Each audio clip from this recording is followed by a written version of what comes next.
तो बच्चों कल आपने देखा था इंडक्टिव इफेक्ट। इंडक्टिव इफेक्ट को एक बार फिर से रिवाइज कर देते हैं। इंडक्टिव इफेक्ट जो होता है वो परमानेंट इफेक्ट होता है। अगर एक बार स्थापित हो गया, एक बार इस्टेब्लिश हो गया तो रहता है। दूसरी बात, इंडक्टिव इफेक्ट जो होता है वो सिग्मा इलेक्ट्रॉनों के कारण होता है और फैक्टर और कार्बन श्रृंखला में इलेक्ट्रोनेगेटिविटी के डिफरेंस के कारण या विद्युत ऋणात्मकता के अंतर के कारण होता है। दूसरा जो प्रभाव है इसको हम बोलते हैं इलेक्ट्रोमेरिक प्रभाव। कौन सा प्रभाव? इलेक्ट्रोमेरिक प्रभाव, या फिर हम कह सकते हैं इलेक्ट्रोमेरिक इफेक्ट। इसको हम कैपिटल ई से रिप्रेजेंट करते हैं। किससे रिप्रेजेंट करते हैं? कैपिटल ई से। ये जो प्रभाव होता है ये टेम्परेरी प्रभाव है। कैसा प्रभाव है? टेम्परेरी। टेम्परेरी का मतलब अस्थायी प्रभाव है। अस्थायी का मतलब जब तक रीजेंट, अटैकिंग रीजेंट रहेगा, उपस्थित रहेगा, तब तक तो ये प्रभाव रहेगा, लेकिन जैसे ही अटैकिंग रीजेंट हटेगा ये प्रभाव क्या हो जाएगा? खत्म हो जाएगा। बिल्कुल वैसे ही समझ लीजिए जैसे आपके घर में जब मेहमान आते हैं तो मेहमान के आने पर आप एक्टिव हो जाते हैं, तुरंत आप दाल मोठ ले आते हैं, बिस्कुट ले आते हैं, लेकिन जैसे मेहमान चले जाते हैं वैसे दाल मोठ बिस्कुट भी क्या हो जाता है? गायब हो जाता है, खत्म हो जाता है, घर के बच्चे खा जाते हैं। ठीक, पहले से अगर ला करके रखें तो क्या करेंगे? तो पहले ही बच्चे निपटा देंगे घर के। यानी जब वो मेहमान आया, मेहमान को आप मान लीजिए अटैकिंग रीजेंट है। क्या है? Attacking reagent. जैसे ही मेहमान आया वैसे ही प्रभाव क्या हो गया? एक्टिव हो गया। और जैसे ही मेहमान गया वैसे ही ये प्रभाव क्या हो गया? इनएक्टिव हो गया। यानी ये प्रभाव तब तक रहेगा जब तक अटैकिंग रीजेंट रहेगा। तो ये जो प्रभाव होता है ये कैसा होता है? टेम्परेरी प्रभाव होता है। अटैकिंग रीजेंट के उपस्थित होने पर ही रहेगा, अटैकिंग रीजेंट के हटने पर ये प्रभाव क्या हो जाएगा? खत्म हो जाएगा। दूसरी बात, जैसे इसके पहले वाले प्रभाव में आपने देखा था कि इंडक्टिव इफेक्ट जो था वो सिग्मा इलेक्ट्रॉनों के कारण था, तो ये जो इफेक्ट होता है ये पाई इलेक्ट्रॉनों के कारण होता है। इसमें केवल पाई इलेक्ट्रॉनों का विस्थापन होगा, सिग्मा इलेक्ट्रॉनों का विस्थापन नहीं होगा। तो इस इफेक्ट में को अगर हम परिभाषित करना चाहें तो कैसे बता सकते हैं? किसी बहुआबंधी परमाणु या कार्बनिक यौगिक के अंदर जब पाई इलेक्ट्रॉनों का विस्थापन आक्रमणकारी अभिकर्मक की उपस्थिति में या आक्रमणकारी अभिकर्मक की प्रभाव की उपस्थिति में होता है तो इस प्रभाव को हम बोलते हैं इलेक्ट्रोमैग्नेटिक इफेक्ट, और इस प्रभाव को हम कैपिटल ई से रिप्रेजेंट करते हैं। और कैसा इफेक्ट होता है? टेम्परेरी इफेक्ट होता है। जैसे हम एक ले रहे हैं कोई बहुआबंधी यौगिक, हमने लिया है प्रोपीन लिया हुआ है। इसका नाम क्या है? प्रोपीन। इसमें हाइड्रोजन जोड़ें तो इस कार्बन के ऊपर 3 हाइड्रोजन जुड़ेंगे, इस कार्बन के ऊपर 1 हाइड्रोजन जुड़ेगा और इस कार्बन के ऊपर 2 हाइड्रोजन जुड़ेंगे।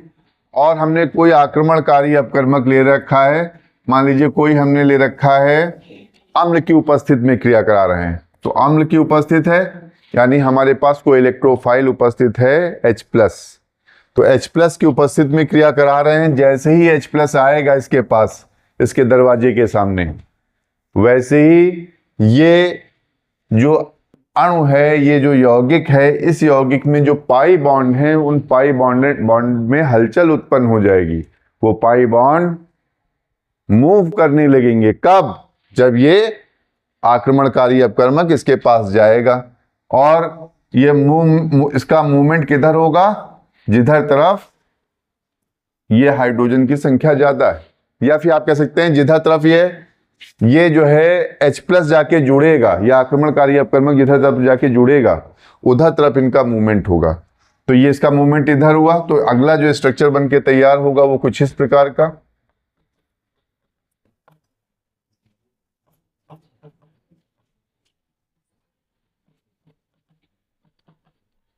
अब चूंकि पाई इलेक्ट्रॉनों का मूवमेंट इधर की तरफ हुआ है इस कार्बन के ऊपर, तो इस कार्बन के ऊपर इलेक्ट्रॉन की डेंसिटी बढ़ जाएगी, जिसके कारण इसके ऊपर नेगेटिव चार्ज, और इस कार्बन पर इलेक्ट्रॉनों की डेंसिटी या घनत्व कम हो जाएगा, जिसके कारण इस पर कैसा चार्ज, पॉजिटिव चार्ज। जो ये इलेक्ट्रोफाइल आया है H+, इसके पास इलेक्ट्रॉन की कमी है, ये वहां पर आक्रमण करेगा जहां पर इलेक्ट्रॉन की अधिकता है, यानी कहां जुड़ेगा, माइनस पे जाके जुड़ेगा, और ये माइनस प्लस एक दूसरे को क्या कर देंगे, कैंसिल कर देंगे।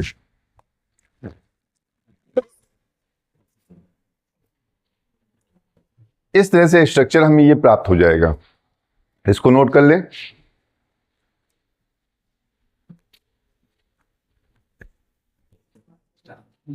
तो आपने देखा कि इसमें हाइड्रोजन, जो ये आपका हाइड्रोजन प्लस आयन है जो इलेक्ट्रोफाइल के रूप में है, वो कहां जुड़ रहा है, जहां पर इलेक्ट्रॉन की अधिकता है, और बॉन्ड भी कहां जाके टूट रहा है, जिधर तरफ ये इलेक्ट्रोफाइल या जो आपका अभिकर्मक है, अटैकिंग एजेंट है, जहां पे जाके जुड़ रहा है, उधर ही तरफ ये बॉन्ड टूट रहा है। अगर बॉन्ड उधर तरफ टूटता है जिधर तरफ आक्रमणकारी अपकर्मक अटैक करता है, तो उस प्रभाव को हम बोलते हैं प्लस ई प्रभाव। कौन सा प्रभाव, प्लस ई प्रभाव। तो ये जो किस प्रभाव के अंतर्गत पाई इलेक्ट्रॉनों का विस्थापन हो रहा है, प्लस ई प्रभाव के कारण। अगर इलेक्ट्रॉनों का विस्थापन इस तरह से हो रहा है कि जिधर तरफ अटैकिंग रीजन जाके जुड़ रहा है उसके अपोजिट साइड में बॉन्ड टूट रहा है, तो उसको हम बोलेंगे माइनस ई प्रभाव। तो इस प्रकार से जो इलेक्ट्रोमैग्नेटिक इफेक्ट है वो दो प्रकार का होता है, प्लस ई प्रभाव और माइनस ई प्रभाव। माइनस ई प्रभाव का एग्जाम्पल अगर हम देखें तो ये आपको एक कार्बोनिल समूह दिखाई पड़ रहा है। कार्बोनिल समूह में एल्डिहाइड हो सकता है, कीटोन हो सकता है, इसके ऊपर हमने कोई अटैकिंग रीजन जोड़ा है Cn माइनस। तो Cn माइनस की प्रेजेंस में जैसे ही मेहमान इसके सामने आया, वैसे ही क्या होगा, बॉन्ड में पाई इलेक्ट्रॉनों में मूवमेंट शुरू हो जाएगा, और पाई इलेक्ट्रॉन ब्रेक शुरू होना या मूव करना शुरू कर जाएंगे, ऑक्सीजन की तरफ मान लीजिए मूव कर रहे हैं। तो अगला जो स्ट्रक्चर बनेगा वो कैसा बनेगा, वो कुछ इस प्रकार का, ऑक्सीजन के ऊपर माइनस चार्ज, ठीक है, और कार्बन के ऊपर कैसा चार्ज, प्लस चार्ज। तो इसको स्ट्रक्चर जो हम थोड़ा सा ओपन करके लिखते हैं, कार्बन ऑक्सीजन, ऑक्सीजन के ऊपर कैसा चार्ज, माइनस चार्ज, और कार्बन के ऊपर कैसा चार्ज, प्लस चार्ज।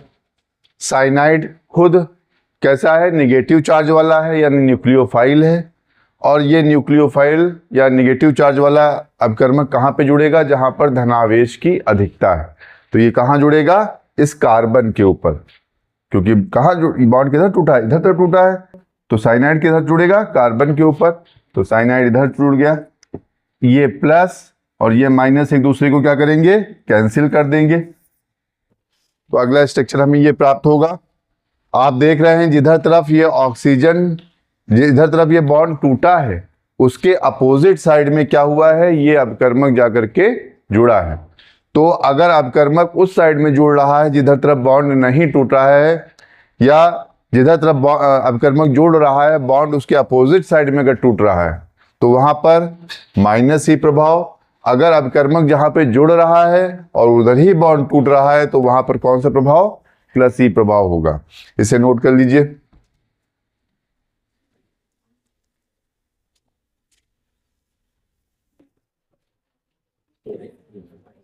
तो इलेक्ट्रोमैग्नेटिक प्रभाव के अनुप्रयोग कहां कहां देखने को आपको मिलेंगे।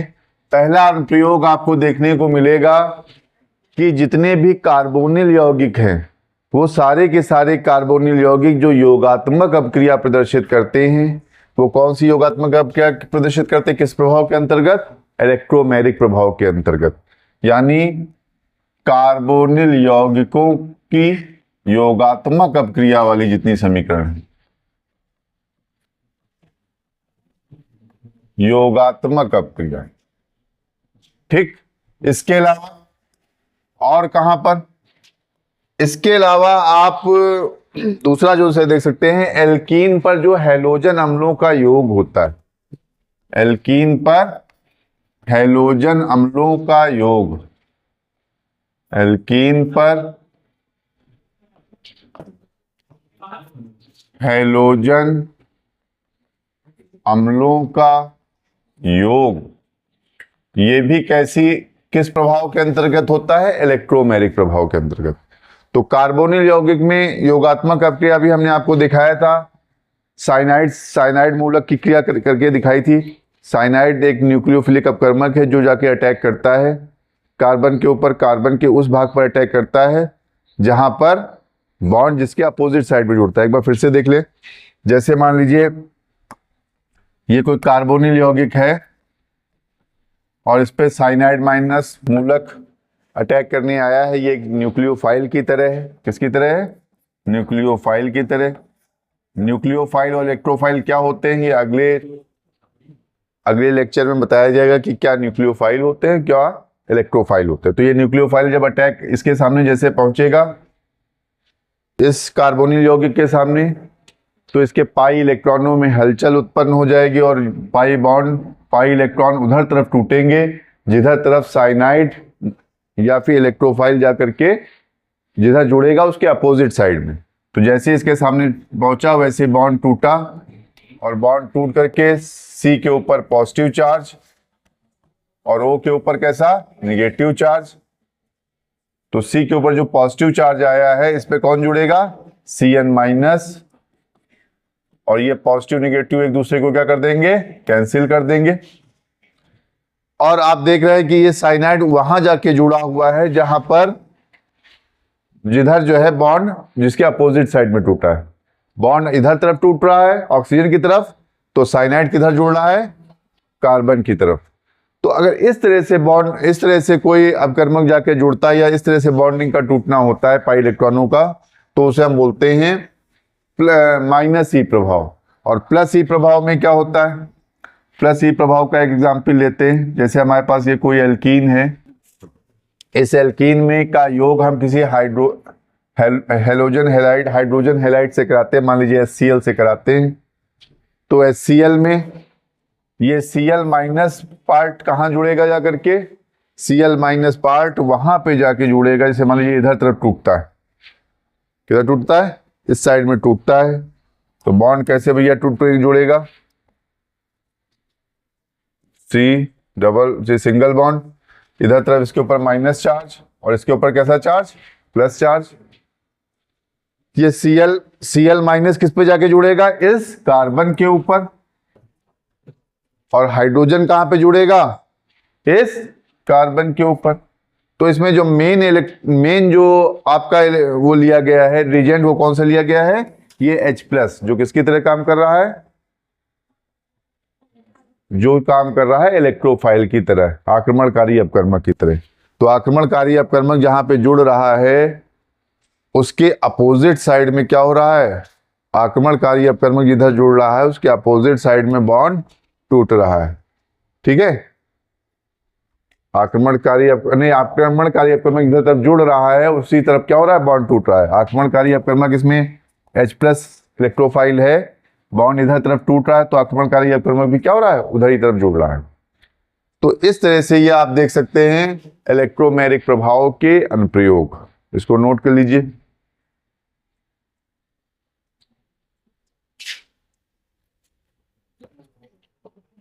तो इसके इलेक्ट्रोमेरिक प्रभाव के बाद नेक्स्ट जो प्रभाव है उसे बोलते हैं अतिसंयुग्मन प्रभाव या फिर हाइपर कंजुगेशन इफेक्ट। इसको खोजने वाले जो साइंटिस्ट थे उनका नाम था बेकर और नाथन। दो साइंटिस्ट ने खोजा था। किसने? बेकर और नाथन। इसी वजह से इस प्रभाव को हम बेकर नाथन प्रभाव भी बोलते हैं। क्या बोलते हैं? बेकर नाथन प्रभाव। चूंकि ये प्रभाव जो है रेजोनेंस को भी दिखाता है, अनुनाद को भी दिखाता है, लेकिन इस अनुनाद में कोई बॉन्ड नहीं बनता है, कोई हाइड्रोजन के साथ कोई बॉन्डिंग नहीं दिखाई जाती है। इसीलिए इसको बोलते हैं नो बॉन्ड रेजोनेंस इफेक्ट। क्या बोलते हैं? No bond resonance. तो इस प्रभाव के तीन नाम हैं। पहला नाम अतिसंयुग्मन प्रभाव, दूसरा नाम बेकर नाथन इफेक्ट और तीसरा नाम नो बॉन्ड रेजोनेंस। इसमें होता क्या है, सबसे पहले समझ लेते हैं कौन कौन कहां कहां पर ये प्रभाव आपको देखने को मिलेगा। तो ये प्रभाव आपको कहां देखने को मिलेगा, आप कह सकते हैं इसकी कंडीशन क्या है या इसकी शर्तें कहां है, कहां कहां पे प्रभाव आपको देखने को मिलेगा। उसके बाद बताते हैं ये प्रभाव होता क्या है।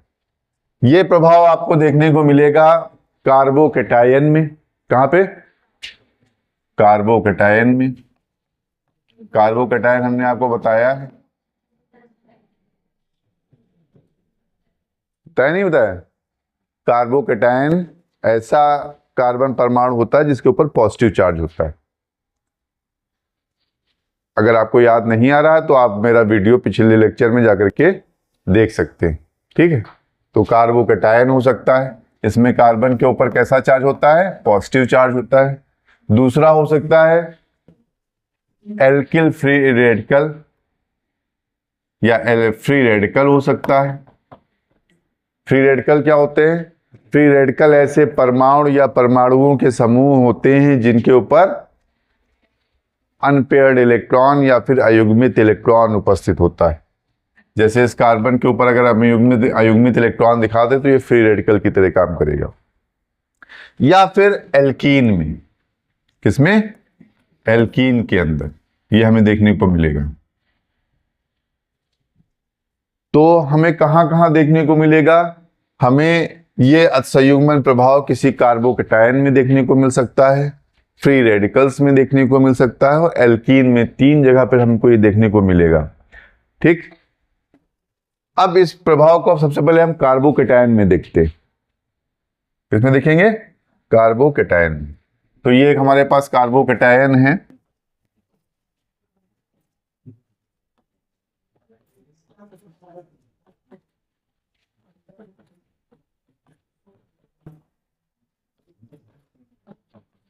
ठीक। और हम एक बना लेते हैं फ्री रेडिकल भी बना लेते हैं। ये हमारे पास एक फ्री रेडिकल भी है,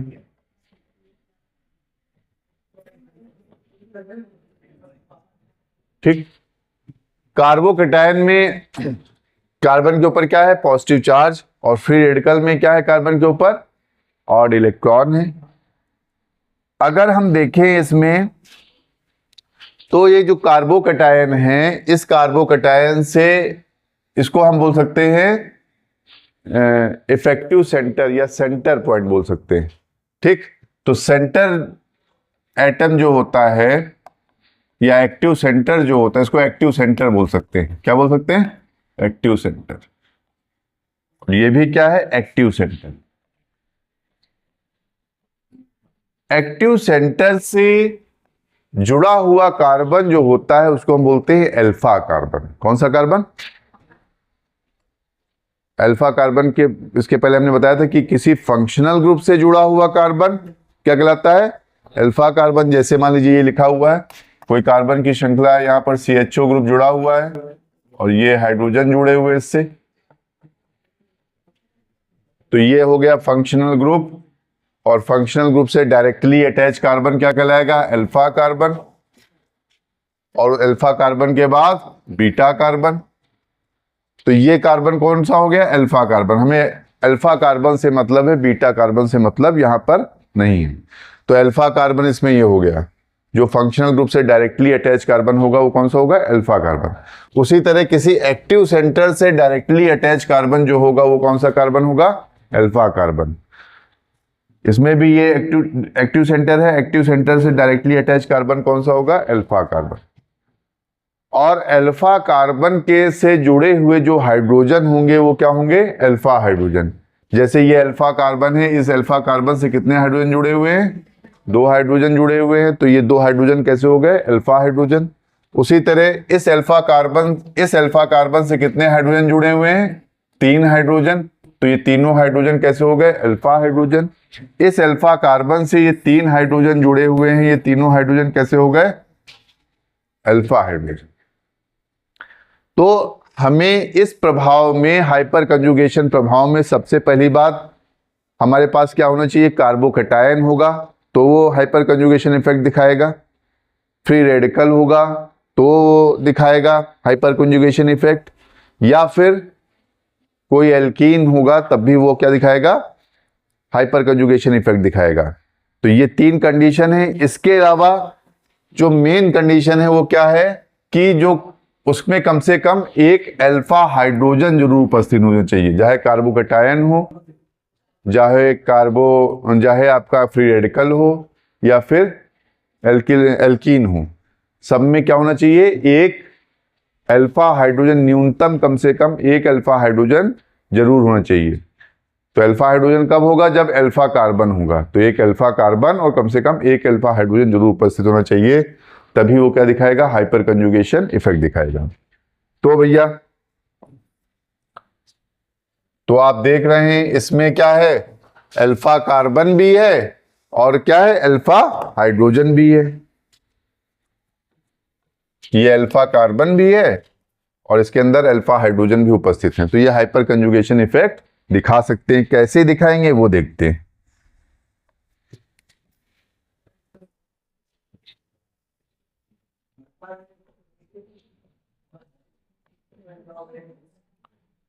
हाइपर कंजुगेशन इफेक्ट दिखाने के लिए इसमें जो अल्फा हाइड्रोजन है, वो अल्फा हाइड्रोजन क्या करेंगे, अल्फा हाइड्रोजन अपना इलेक्ट्रॉन, कार्बन और जो अल्फा हाइड्रोजन कहाँ कहाँ है, ये 3 अल्फा हाइड्रोजन है।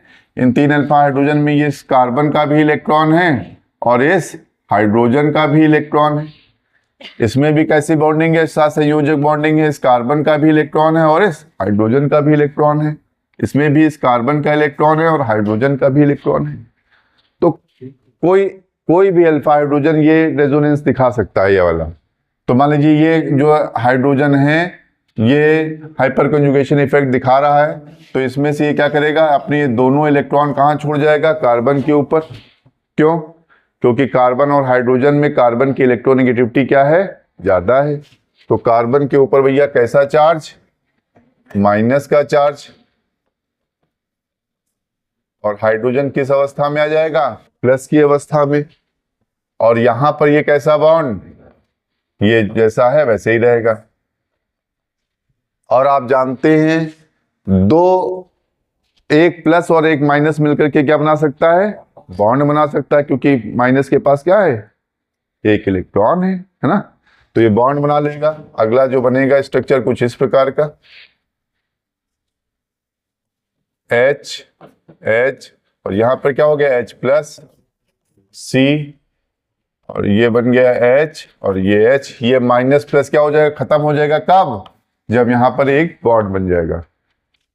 आप देख रहे हैं इस तरह का ये एक स्ट्रक्चर बन गया। इस तरह के कितने स्ट्रक्चर बन सकते हैं। और अगला अगर बॉन्ड यहां से निकल जाए, यह हाइड्रोजन निकल जाए, तो अगला बॉन्ड कैसा बनेगा, कुछ इस प्रकार का, CH H और यहां पे क्या आ जाएगा, H प्लस, और ये बॉन्ड बन के तैयार हो जाएगा। फिर अगला स्ट्रक्चर कैसा बन सकता है, अगला अल्फा हाइड्रोजन कौन सा है, ये वाला।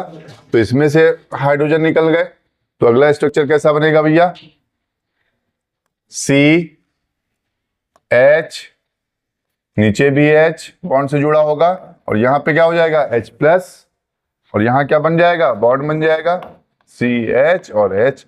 तो कितने रेजोनेटिंग इसके हाइपर कंजुगेशन इफेक्ट वो बन रहे हैं स्ट्रक्चर, 3। जितने अल्फा हाइड्रोजन होंगे उतनी हाइपर कंजुगेशन स्ट्रक्चर बन करके तैयार होंगे। तो 3 अल्फा हाइड्रोजन थे तो हाइपर कंजुगेशन स्ट्रक्चर कितने बनेंगे, 3।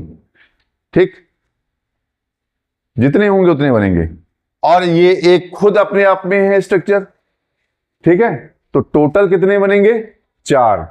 तो अगर हम हाइपर कंजुगेशन स्ट्रक्चर बोले कितने बनेंगे, हाइपर कंजुगेशन स्ट्रक्चर ये कितने बनेंगे, अल्फा हाइड्रोजन प्लस 1। क्या फार्मूला लिख सकते हैं, जितने अल्फा हाइड्रोजन होंगे उससे एक स्ट्रक्चर ज्यादा। क्वेश्चन अगर आए कि इस कार्बोकैटायन के कितने हाइपर कंजुगेशन इफेक्ट स्ट्रक्चर बनके तैयार होंगे, तो जितने इसमें अल्फा हाइड्रोजन हैं उसमें +1 और कर देंगे, उतने बनेंगे। बात समझ में आ गई। तो कितने बनेंगे टोटल इसमें, अल्फा हाइड्रोजन कितने हैं, 3, और +1 करेंगे तो कितने हो जाएंगे? इसके 4 स्ट्रक्चर बन के तैयार होंगे, 1 2 3 और 4। बात क्लियर है भैया? इसी तरह इसमें अगर हम देखें, इस फ्री रेडिकल में अगर हम देखें तो फ्री रेडिकल में भैया बॉन्ड कैसे टूटेगा? इन दोनों के पास ये हाइड्रोजन का इलेक्ट्रॉन, कार्बन का इलेक्ट्रॉन, ये हाइड्रोजन कार्बन का इलेक्ट्रॉन, हाइड्रोजन कार्बन का इलेक्ट्रॉन, अल्फा जो हाइड्रोजन है वो कैसी बॉन्डिंग बनाए हुए हैं? कोवेलेंट। बॉन्ड टूटेगा और हमने बताया जब फ्री रेडिकल होता है तो फ्री रेडिकल अपनी स्टाइल में बॉन्ड को तोड़ता है। बताया नहीं बताया? तो फ्री रेडिकल जब तोड़ेगा तो उसको कैसे तोड़ेगा? होमोलिसिस के मैनर में तोड़ेगा। एक इलेक्ट्रॉन इसके पास रह जाएगा और एक इलेक्ट्रॉन इसके पास, है कि नहीं? तो बॉन्ड अब इसके पास एक इलेक्ट्रॉन हो गया, ये बॉन्ड बना सकता है। तो कैसा बॉन्ड बनाएगा?